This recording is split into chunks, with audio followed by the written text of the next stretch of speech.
নিজেরা নিজেরা কি করে পেট্রোল ভরছি সেটা দেখছি।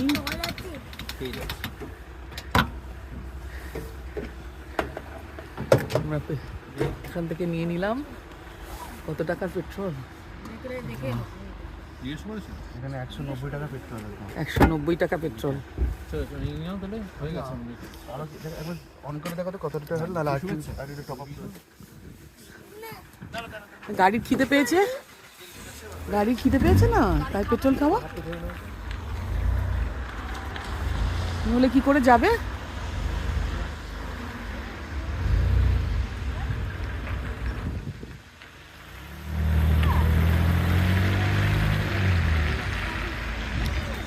এখান থেকে আমরা নিজেরাই পেট্রোল ভরলাম আর আমাদের পথ চলা শুরু হবে এখান থেকে আবার।